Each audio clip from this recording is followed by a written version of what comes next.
Hello and good morning. We're just going to give 1 minute for everyone who is in the lobby to get into this meeting, and then we will kick it off. So thank you all so much for taking time to be with us today.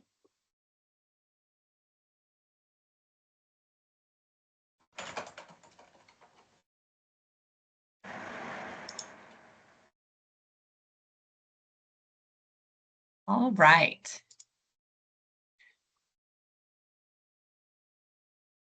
A few more joining, but we will go ahead and begin. My name is Leah McGrath. I serve as the Executive Director of GovRAMP, also StateRAMP, for those of you who know us as StateRAMP. We are doing business now as GovRAMP, and really appreciate you taking time to be with us today. What we're going to be going over, let me make sure everyone can see this okay. Kind of our agenda today is to really walk through some introductions of our team who's participating. And then we are going to be walking through some of just the highlights, top level takeaways that we've had in participating in the 4 FedRAMP working groups. If you're not familiar with that, FedRAMP does have an initiative where they're really looking at how to automate and streamline their process a little bit. And in advancing that, they're hosting 4 working groups. Primarily that activity is happening online in GitHub. And we know that our members, all of you, are very busy and maybe aren't in these working groups every day. And so what we wanted to do with our GovRAMP working group today was really report back to you a little bit of what we've seen, what our takeaways are, and invite your comments. We want to hear from you.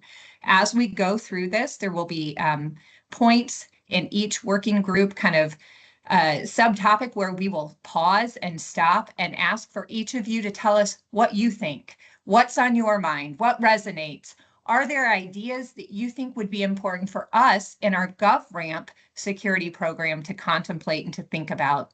We are always innovating and always trying to do just the best job that we can to serve all of our members across providers, 3 PAOs, and our public sector members whom we serve. And so this is an opportunity for us to continue thinking about how we do that, how we innovate to serve better without sacrificing security, of course. So we will be tracking the member feedback. To give us feedback, there are a couple of ways we're going to invite you to do that. You probably saw we are recording this session, so that's your fair warning. We are recording this session. We will be providing the presentation and recording out following today's meeting. But to give us feedback, there are a couple of ways. We have so many participating that your microphones are muted. However, our chat and Q&A are fully open.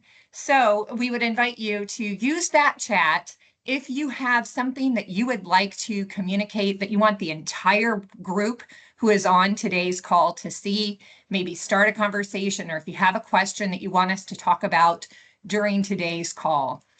Do that in the chat feature. That's visible to everyone. We also have a Q&A feature, and that will go just directly to our team. And so if you had a question, you know, kind of popped into your brain that you wanted to ask just our team, or a comment you just wanted us to hear, you can send it through that Q&A feature as well, and we'll be sure to respond to that. If not, during the call today, certainly in our follow-up. So that's the member feedback section. You can post things as it comes to you, but know that we do have a few designated times throughout the presentation where we will really dig in. And then we'll go over next steps. We do plan to have another call like this and also invite your continued feedback. So we will share some links as we go, as we proceed through this presentation, to be able to invite you to attend future meetings, but also give us feedback throughout the course of the next several months. So I think I covered it all. If I did not, now is the time where I will invite Jessica, Fred, and David to introduce themselves and also cover whatever I missed. So Jessica, I'll toss it to you, and then Fred and David. Hello, everybody. So for those of you who don't know me, I'm GovRAMP, Chief of Operations and General Counsel. I have been covering one of the working groups more specifically. We've been trying to divide and conquer here, so I'll be sharing with you a little bit more about that later.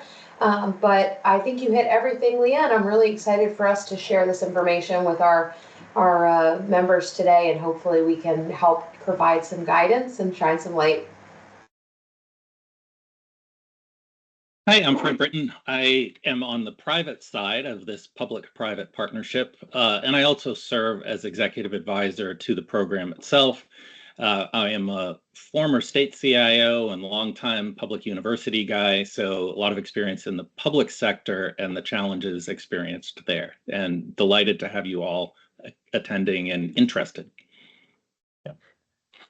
And I'm David Ressler. I'm the director of the GovRAMP PMO. My group is that group that goes through all the assessment results and works directly with the 3 PAOs and the service provider community to make this program operate. Like Jessica and like Fred, have been going through the commentary in the working groups with FedRAMP and have a lot of great stuff to share with you today. So turn it back to Leah. Awesome. Well, thank you so much. We are going to dig right in. If you have not participated in the FedRAMP working groups, you can go to fedramp.gov and find information there to participate directly. We're just going to report out some of the high-level takeaways that we are following, but no, this is not comprehensive in every possible way. There are a lot of comments, but we're trying to kind of pull out some of the key takeaways so we can have a discussion with you all today. So with that, Working Group 1. Working Group 1 is the group that is focused on Rev 5 continuous monitoring. And what that means is really their current program for FedRAMP authorization that is based on Rev 5, NIST 853 Rev 5 requirements. And so this working group is looking specifically at how to streamline / automate those continuous monitoring requirements. So that's kind of the overall what this group is looking at. And then, as I mentioned, most of the activity, really all of the activity, is happening in GitHub online. So here's a little bit of what we've seen happening. So kind of first setting the context, each working group has been assigned, and I'm going to get the names wrong, so my teams, this is all, you can all like slap me later, but they've assigned basically a facilitator, a maintainer, basically a moderator, different people from the FedRAMP team who are posting on the GitHub discussion. I'm going to tell you, I'm using facilitator, moderator, and maintainer kind of interchangeably, so I will get that right in the future. I apologize to anyone who is going to be confused because of that, but basically, someone from the FedRAMP team posted this on the thread, and it was to give context for the discussion that was happening. And that is to say that from a compliance and continuous monitoring standpoint, they really have to be able to continue providing an integrated monthly inventory as a required deliverable to their agencies. So that was just setting the context so that as the group was going back and forth, they knew that this was a non-negotiable, right? We've got to find a way to continue a monthly integrated inventory as a required deliverable. But the question that started being posed throughout the working group is, what of that could be automated? Does it have to be static? So as we get into the discussion, one of the proposals that a FedRAMP facilitator / moderator / maintainer posted was this, an idea for continuous monitoring that instead of uploading raw scan data, they could automate vulnerability scans. And you can see throughout this, convert those into other standard reports. This is something that you're going to see more of because later in the chat, someone from the FedRAMP team also posted this proposal, an idea for a one-pager. And this was important from a discussion standpoint because they were saying if we were going to automate that continuous monitoring, there's still a desire to create a standardized report that could be provided to the agencies and others, right, to be able to keep updated on whatever those security trends are for the product. And in doing so, this is where we start seeing, and all of this is linked here, but they gave a kind of an outline of a draft one-page overview for what that standardized report could look like. And it was in this thread where we started seeing the idea of key security indicators, or KSIs, come to be. So I'm not going to summarize all the discussion around these things, but these were 3 of the proposals and ideas in Working Group 1 that the FedRAMP moderators proposed for comments. Some of the discussions, and I will say in Working Group 1, I think is probably where we've seen the most robust discussion so far. It was the first working group to kick off. So there was quite a bit among the threads. Just from a high level, some of the takeaways that I took from just reading a sampling or reading the comments in Working Group 1. There were a number of questions around scope. How do you define inventory? There were suggestions around how to group. So looking at those KSIs, what should those KSIs be? Is there a grouping already that could be referenced versus a new one defined? Those were some of the discussion topics. There seemed to be quite a bit around allowing CSPs to build their own APIs, as well as a push for open source solutions. Some of the things, and this won't be a surprise to any of us who've worked in this area, concerns were raised, continued around significant change process and configuration settings. So you can see this is on the right. On the slide, there are just a few quotes, just a sampling of some of the comments posted, just to give you a flavor for the type of conversations ensuing. So when our team got together and said, okay, what do we think? What are we seeing in Working Group 1? We really saw the key security indicators, these KSIs, as something that we wanted to look at and track, to think about what should that reporting look like, and what from that would be relevant for GovRAMP and our members that we're serving. So that's just high-level review of Working Group 1. Fred, David, Jessica, any thoughts or insights that you'd like to share here? One of the thoughts that came to mind when I was reading through the KSIs, Leah, is that some of these things in my mind don't carry the same weight for KSIs. So I'll be very much following that discussion just to see if there's any weighted average, if you will, against those KSIs as this develops, because the things such as the patching compliance and such has a more important scale when you look at the MITRE attack values versus some of the cryptographic module compliance, for instance. So seeing that evolve, I think, is going to be very key to our organization as well as your organizations. Yeah, for sure. Anything else to add to that, Fred, Jessica? I know one of the things I was thinking about was I'll be interested. I know in one of the kickoff calls they mentioned, or maybe it was the very early kickoff, they mentioned that they were doing some internal groups with their agency partners as well. So the first thing I thought of, because of the work that we do with our participating governments, is, well, what do the government agencies want? To your point, David, what is most important here? So I'll be really interested to see what kind of feedback they have from agencies, and then how that might compare or contrast to what we hear from our participating government agency folks as well. I see a couple of comments here, which is perfect, because this is exactly the time, thank you, Jason and James, where we'd like to hear from any of those who've been participating or not, even in the FedRAMP working groups, and kind of what you are seeing and thinking. So I see a comment, they're too vague, and will there be common elements to derive each KSI? I think that's an interesting question. I don't know if that's one that needs an answer, but more of a question we're all thinking. And then we have a comment from James, wondering what the group thinks about how active agencies actually are in ConMon, and whether any of these KSIs would resonate with them. James, you and I were tracking in exactly the same way. I'm very curious about that. And then, maybe Jessica or Fred, actually, from your perspective, when you were with the state of Maine, or Jessica, and working with some of our participating governments, what do you see as most important to our participating governments?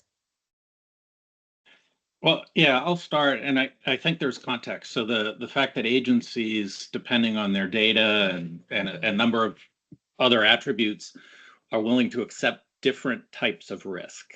So it's sort of hard for us to put a blanket, these are the most important things. We can do the blanket, as you shared, Leah, the idea of using that MITRE ATT&CK framework is fantastic. And I think we're going to see that from our perspective, it keeps applying in some of the other discussions too, to make that most important stuff come up to the top.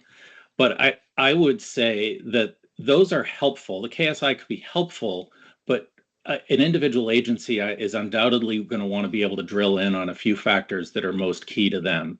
And so, even the idea of putting a grade on it, an agency may not say, we'll accept a B or better. They may say, it depends, right? If you fail on this thing and your average is still great, that's not okay with us. So I think it is a good starting point, but nonetheless, any agency is going to want to drill in on the things that are important to them based on usage. I would have to agree with Fred. I mean, in working with our participating governments, that is what we hear most frequently. One of the major conversations that we'll have at the beginning of any adoption with a government is to find out from them, what are those key things? Where are they more willing to take risk? Where are they not? What matters to them? And the fact is, it's not the same across every participating, organization. And it's also not the same even within the same organization based upon the type of contract or the type of data.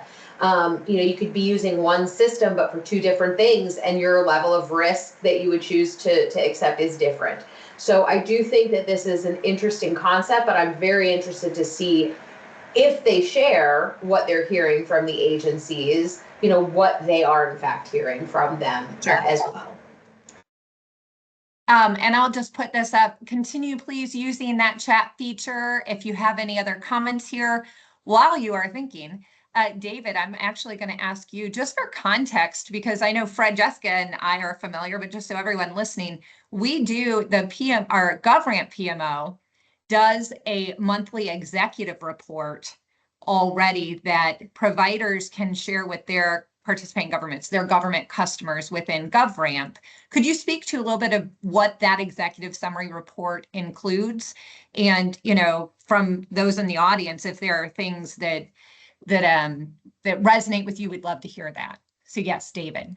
Yeah. So the high level of that executive summary is that it has a grid of the rolling quantity of plan of action and milestones based on severity level, and also an aging report contained within that. So looking at month over month trends within that service provider of, are they working off their POAMs? Are their POAMs increasing? Are they reaching deficiency triggers, or are they backing down from them? So really, it's I like to think of it more of as an odometer than a speedometer, in that you can see point in time with the POAM sheet, but over time, how are things progressing within that service provider's security posture? And that was something that did come up in the idea of being able to show trends over time is something that we have seen as something that folks seem to be looking for in this working group. Yep. Yep. Anything else on working group 1? And for those in the audience, it's not a speak now or forever hold your peace. Feel free to continue chatting in the chat. We will have kind of a summary discussion as well, but for the sake of time, let's keep moving. And David, I'm going to hand it over to you to walk through working group 2. Thank you, Leah. So working group 2 was about automating assessments. So the whole process of taking a package into the PMO, reviewing that package, where can automation help service providers in submittal of their package, as well as help the PMO in turning those through quicker. So again, kind of like what Leah was talking about, I'm going to mess up the moderator terms and the facilitator and such as well. But if you think about a traditional assessment when working with your 3 PAOs, it's been screenshot based. And the question came up is, given that goal of moving away from screenshots towards a continuous configuration assessment, what kind of challenges are there? And boy, were there a lot that were presented. Go ahead and advance, Leah. So one of the questions is, what items can't or shouldn't be attested to by machine and well? And there was a lot of great commentary that was pulled out of here. Someone suggested AI automation for user audits. Physical controls, for the obvious reasons, can't be automated. Controls that interact with humans. I'm thinking even things such as compliance around training and such would fit into some of that. Incident response controls, as far as what type of incident was there, how does that flow in, etc., are difficult to do. You can go through run books, but do your people actually know what the process is? One of the requirements is a annual incident response walkthrough if you don't have an organic one, but does that suffice? And how do you utilize automation to verify that? There's certainly a lot of discussion around POAMs, and this is one that I live every day myself, as far as looking at deviation requests, because the automation within the scans are identifying things, but think about false positives. You actually need a human to go through and look at the evidence on, is this truly a false positive, or is it truly a vulnerability? So that's something that was a lively debate as well. And then across the family, interviews, if you think about the requirements in the 853A as far as doing an assessment, interviews is a key part of performing an assessment, because the written dialogue in a control implementation statement versus the interview and what you glean from that interview, sometimes you find the missing gaps from what was documented in that. So a lot of great discussion around that. And then boundary diagrams, the bane of everyone's existence that's ever gone through this process.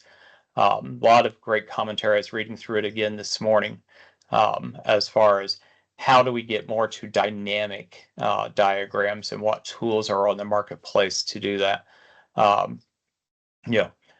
If you think about when you draw your boundary diagram, 2 months later, is it still valid? Does the system engineers know they need to go back and keep those up to date? And how do you version control those kind of things? Have always been a legacy problem for everyone going through a assessment. And then what do you have on your security dashboard? Those KSIs that Leah was mentioning in work group 1 are some of those things that you certainly want to keep in your dashboard, but also looking at those trends over time, like what we were just talking about with the executive summary of, are your quantities going up? Are they staying static? Or are they going down as far as vulnerabilities and POAMs go? And then scoring that, how do you go about doing the scoring? And as I mentioned earlier, the whole point, and I think Fred had a great point as well, as far as different agencies will take a different lens in viewing what that scoring should look like. So an A to Fred's agency might be a C to my agency, depending upon how we would weight those things. And then having somewhere to go to, the one-stop shop for those stakeholders, something to aggregate all this data together and present it, was another key thing that was mentioned in those discussion groups. And then Pete, the FedRAMP director, came out and said he's a huge hand to prototyping around simple use cases. And I think there's some options to ground the discussion around that approach. And one of the things he mentioned, thank you, Leah, was problem statement. I have a simple application deployed to a cloud native service on a major IaaS offering. My information storage includes a few hundred files in a single object storage location, tens of thousands of database records stored in a native database. How can I programmatically prove that all the information in the above locations is encrypted? And in the launch of the FedRAMP 20X program, he showed a screenshot of encryption equals yes. If you're using the right IaaS provider where that's enforced, that is a way of doing it. But what are the other ways of doing that? And if you're not using one of those providers, how do you do it? And then the question I always had is, who has a simple system? I'm not aware of one. And then, the key takeaways from that was, we need to make sure that when we are automating assessments, we need to address the security risk and make sure that we're not compromising the security in the word of automation. It's also a great opportunity to leverage the MITRE tax study. That's something that GovRAMP has done with the Progressing Snapshot program and with the upcoming GovRAMP Core program of figuring out what matters most based on the attack study and biasing towards those things up front as a stepping stone into future levels of assessment. Starting simple and automating simple SaaS solutions, designed with Kanban in mind, and the security dashboard were also key takeaways. So I don't know if Fred or Jessica have anything else to add, but there's a comment that's received several likes. So we might go there as well, David. Yeah. But Fred, Jessica, I'll defer to you if you have anything else to add on this. All right. So we have a comment I said in the forums there, but we'll mention here. A big problem is trusting the chain of custody of automated evidence. Just because some security tool says that something is good without being able to dig into how that tool works, can and should we accept that? Does that get into the concept of, quote, authorizing security tools, end quote? I remember reading this comment this morning, John, and I could not agree more. Twofold on the chain of custody, if you will. One, just making sure that the scanner is producing good results, and two, making sure that no one has gone in and altered those results. I have certainly seen cases of that before where I don't want to deal with this item, so it gets deleted out of the report, or it doesn't make it over into the POAMs from the scan sheet itself. So that is a huge concern of ours as well. I think there's solutions around the second part of that, and that's get it directly from the source. As some of these scanners have cloud-based solutions, I'm thinking Tenable.io, Qualys, etc., that offer APIs to integrate with and pull the data directly from them. But at the same time, service providers are a little nervous about opening up their scanning systems to FedRAMP and or GovRAMP for that. And I can certainly understand why. So we've got to figure out where that happy median is. And unfortunately, I don't have a great answer for that today. But your second part of that, as far as authorizing security tools, there actually is a program that NIST has for validating SCAP tools.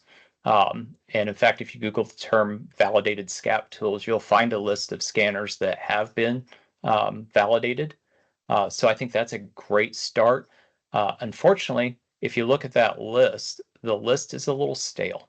And some of the newer tools on the marketplace have not gone through that sort of validation. So I think that is probably something that needs to be leveraged more. Yeah. This is where I would also say GovRAMP, really tries to be a leader in being that playground and proving ground for these concepts. So if you have an idea, if you have something that you think would be worth piloting or you'd like to try out, please reach out to us. any of us on this call, and we'd be happy to talk about how can we continue to make this process as efficient as possible while also balancing, David, you brought up a good point, kind of the providers' desire to participate with also, kind of the need to have the appropriate level of verification and validation for security. Anything else on Working Group 2? Please feel free. We do have something from Bradley. In your experience, how ready are agencies to receive automated assessment information? In your estimation, how long would it take for agencies to stand up tooling to be able to receive automated assessment information? Yeah. So in a previous life, I did a lot of work with Homeland Security, and I can tell you they can ingest those files today. That they were very great at being able to ingest certain files, I should say, particularly, Nessus, they were able to take. But if you threw something else in the mix, their ingestion tool at the time was not capable of doing that. So could they at some point in the future? Absolutely. They might even have that now. It's been a few years since I've worked with them. But some of the other agencies, I think this is going to be a struggle point for them. And having that centralized repository that we mentioned before, someone that's curating all these things, I think is going to be important for some of these agencies, especially as they are not funded for some of this activity or don't have the on-staff expertise to do that. It's going to be key that someone's out there helping them out. I was just going to give you some praise, David, for the Program Management Office serving GovRAMP, because that's exactly what you've been able to do, I think, for our participating governments at GovRAMP, is to be able to be that central repository, to be able to pull that executive summary together so that our participating government leaders or those at the agencies are able to really benefit from those insights and then take action where they need to take action. So I do think having that kind of centralized program management office that we have has been a benefit to our members. And I think, if we continue to work towards some of these types of automated options, it will become even more important for our members to be able to do that. So we're not forcing our participating governments to have to continue to adapt with these tools, because I think that would be a real challenge for states and local governments, and I suspect for some of the other federal agencies too. James asks, how is the official inventory validated without a human review? And that maybe we don't know, but I think it's a good question. I don't know, Fred, Jessica, David, if you have anything here. Yeah, I've seen some techniques used that has helped with that quite a bit. If you think about, for instance, Azure, if you're hosting within that, being able to pull down the inventory from the billing reports. These are the components that you have that you're paying for, if you will, that may or may not be used within the application, but it is an authoritative source. Also doing a wide range scan across the IP address block within the service provider's boundary, and reconciling those two things against each other. And then finally, reconciling that against what was actually scanned to see if there were deltas there as well. As far as, is anything going to be perfect there? Probably not. But there are some of those sources of data available that paints a pretty good picture of what that inventory looks like. Awesome. Well, thank you so much. We did have kind of one more comment, and then we'll move on to Working Group 3.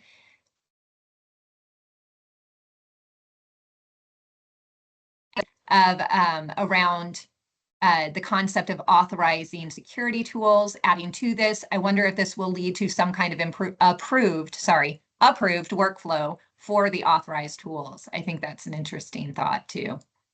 I agree. Awesome.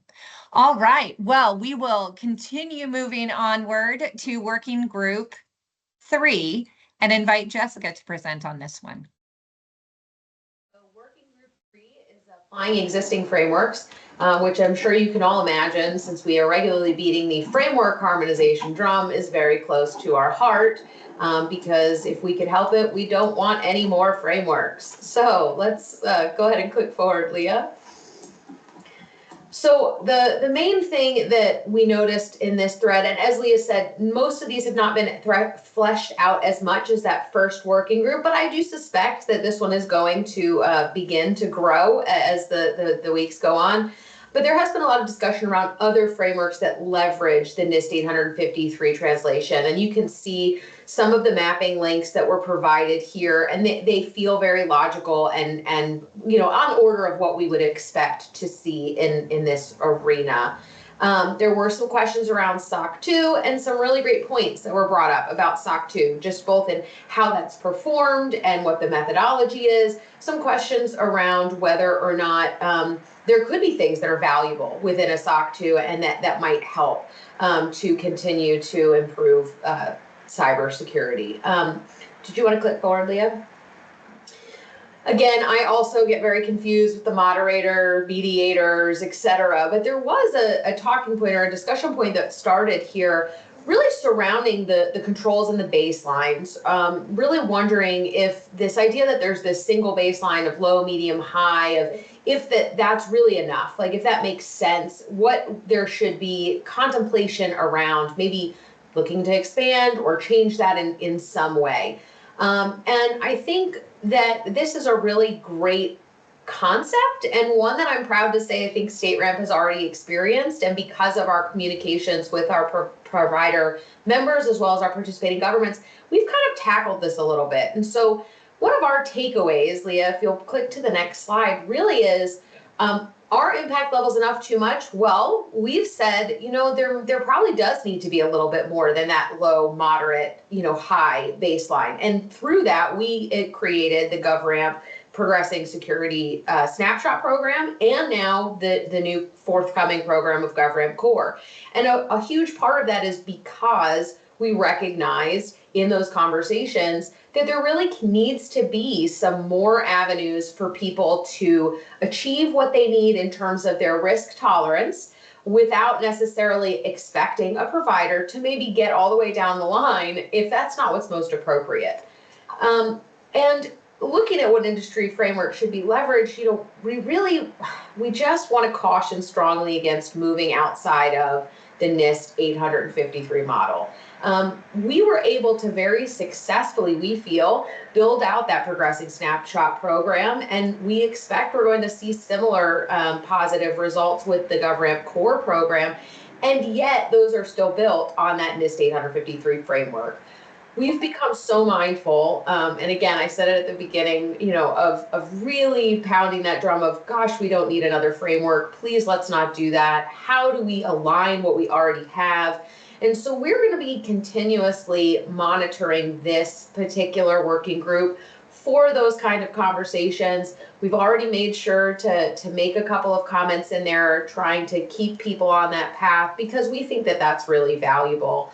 We also want to look at agency acceptance, right? And this kind of goes back to what we talked about, not just with that first working group under continuous monitoring, but even what David was just speaking to of what is the risk tolerance of each individual agency and how are they going to assess that? What might be an A somewhere, might be a C somewhere else. So what they're asking for might need to be different. And so how do we make sure that there is a more robust mechanism for those agencies to achieve their needs that doesn't overly burden industry either.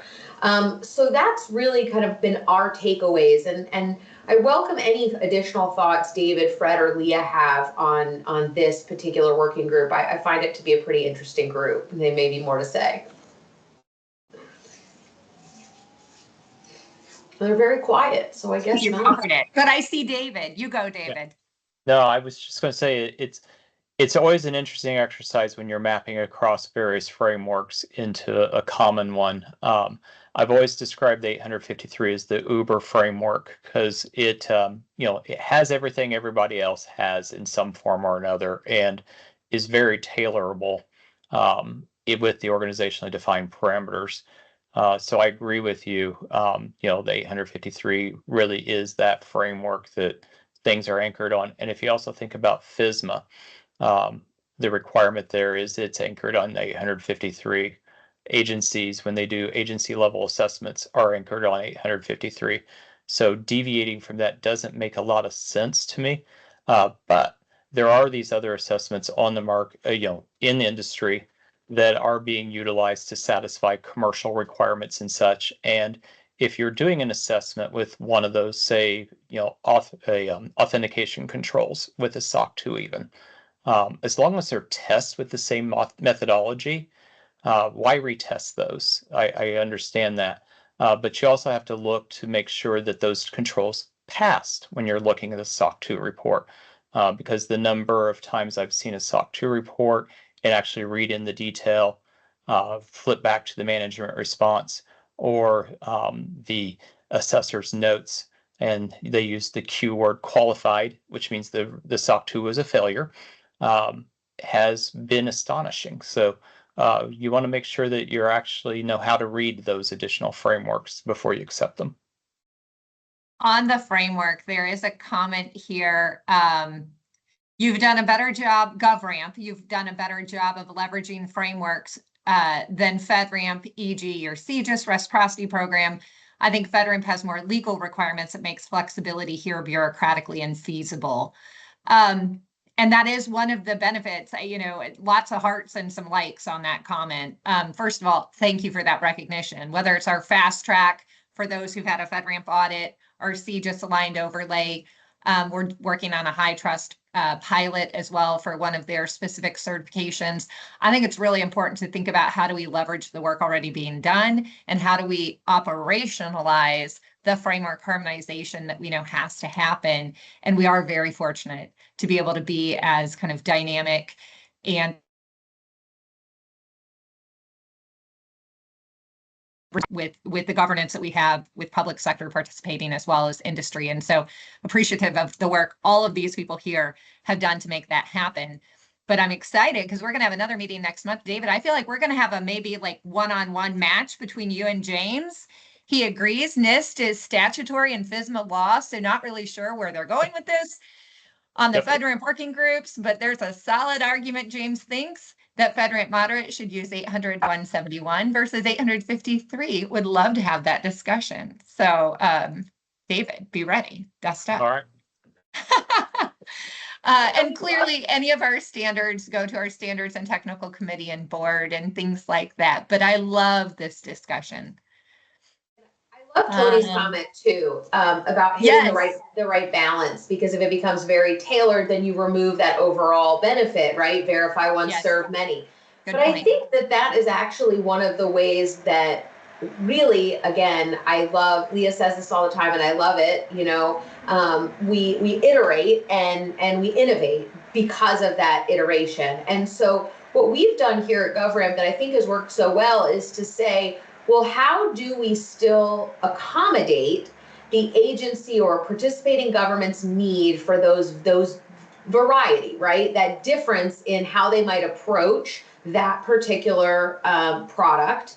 And what we've been able to do by doing that is to say, okay, well, there does need to be more than maybe what was initially there. And we've grown the program because of it without losing the idea of verifying once and serving many. If that CSP chooses to go further, that's awesome. We commend them for that investment, both in time and energy and effort.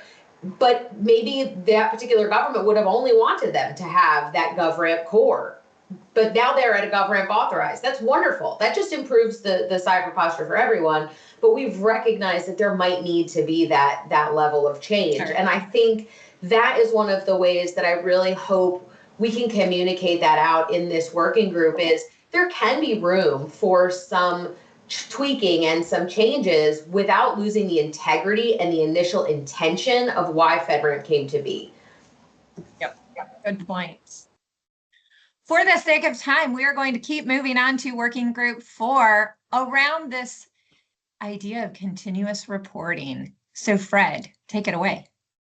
Thanks, Leah. So continuous reporting, I think first off, this one needs a definition. So what is meant by that?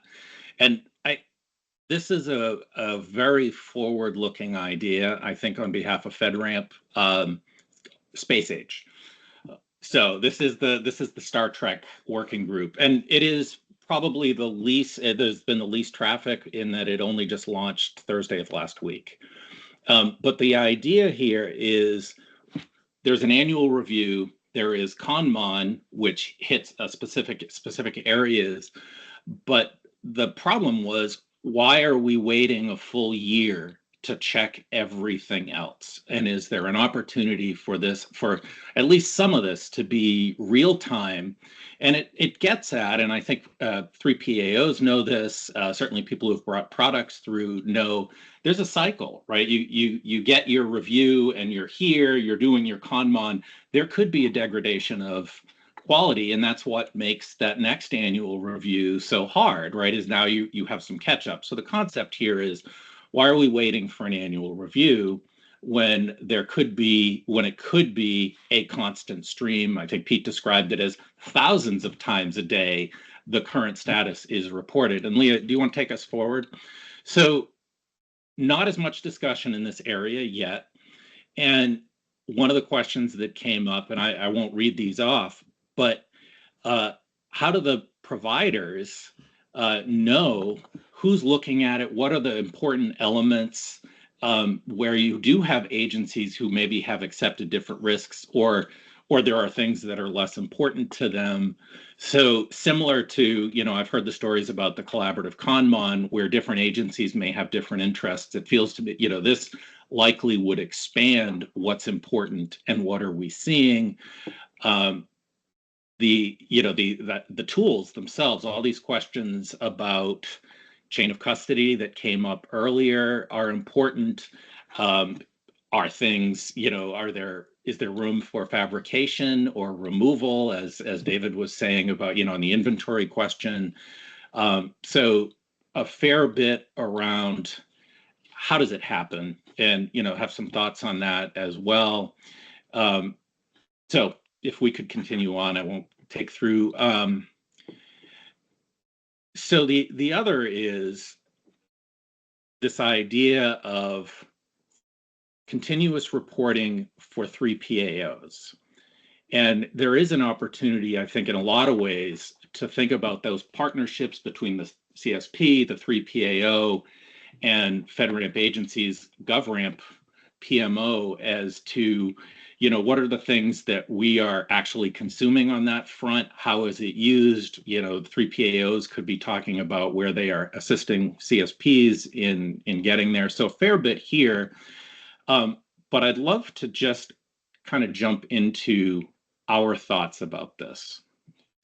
One more was, there was also a post from the FedRAMP office about, again, another way of looking at what are the important things and categories within that continuous reporting. And I will say, as we're thinking about KSI, and some definitions came up in the first working group, it has been referenced in others. One of the things as we were looking at this was saying, this is a lot to get your head around. And if suddenly we're adding another set of values that are looked at differently, while there may be value in it long-term, it maybe isn't the right thing to start with. Certainly, again, the agencies looking at this may have things that are important. So reporting tools where they could kind of sort on various elements, great. But that was the sense, is applying yet another rubric for reporting that is different from everything else may actually be counterproductive in the short term. So early on, mentioned the discussion of KSIs. The big piece for me was sort of twofold, was what is the prioritization? There is so much, this idea that you can go from where we are today to automating that everything that is within that assessment, and we know, as we discussed earlier, many of those things just can't be automated. There's a lot of things you can't do that.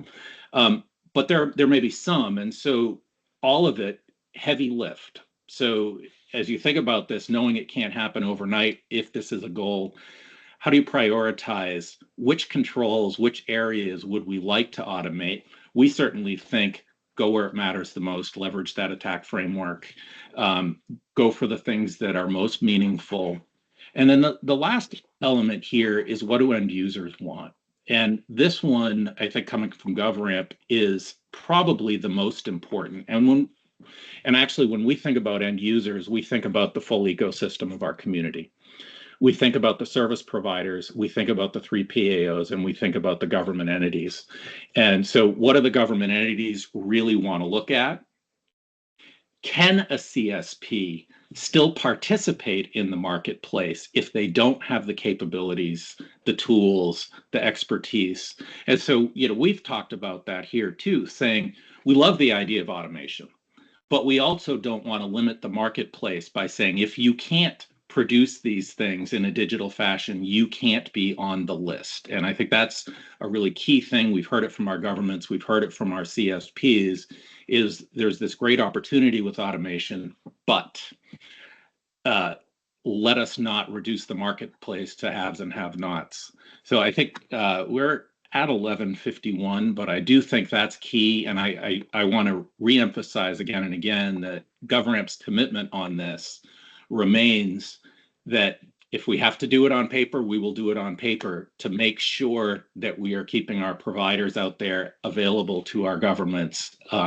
So we do want to participate in all of this, right? We do think there's great opportunity. We also want to be cautious that we don't create automation solutions with possibilities for our providers that don't align with things happening at FedRAMP, making it twice as hard for CSPs that do want to participate. So a lot for us to take away with this one. Yeah. Other thoughts? There has been a good discussion, Fred, thank you so much, around kind of digging into that definition that you did a great job at kind of going deeper to say, how do you differentiate between continuous monitoring and continuous reporting? And so some back and forth there. Some, I think it's John, that ConMon is the current inventory scanning stuff, whereas continuous reporting is the state of a given control, for example. So lots of discussion around what does this, maybe needing further definition around what are we actually talking about? And I think, your comment around prioritization will help provide clarity if we get to that point in this discussion and working group as well. I'm trying to see if there's anything else. Oh, others thought perhaps ConMon's associated with Rev 5, whereas continuous reporting in 20X, if your Star Trek version ever came to be, that would replace continuous monitoring. So that's another thought. So different thoughts, and maybe those are just different iterations of how we get to Star Trek. I'm not sure. Any other questions or comments on Working Group 4? As Fred said, this is probably the least active, but also the most recently kicked off. So that makes sense, and probably the hardest to get your mind around too, because it's that new frontier. Part of what we'd love to hear from all of you is around like the so what for GovRAMP. Are there things here that you're seeing, that you're hearing, that you would really encourage our team to dig into further to see how we could adapt? Are there things that you think we should try? Are there areas that you think we should be advocates for, right? We want to hear from you, our members. So please let us know. You can drop it in the chat or think on that as well. Continued conversation around the trust chain. I think we're going to have a lot of conversations around that, is my guess, as we go. We did want to let you know what's next. So what's next? We want to continue hearing from you. Our team is going to continue monitoring and participating in these 4 working groups. If you'd like to go, if you're not a part of the working groups, you want to be a part of the working groups, please feel free to know that we're going to report back to you again as well. If you have ideas, suggestions for our GovRAMP team, submit them here. We have a QR code. I know that's like against several security rules, so it always cracks me up, but I'm going to do it anyway. However, we will be following up in an email with you and sharing this presentation as well as links. And Taylor, thank you, is dropping these links into our chat as well. So if you have an idea, if you think of something later, you know, you're just noodling on it, as Jessica would say, please drop that chat into this form so we can be aggregating those because we want to hear from you.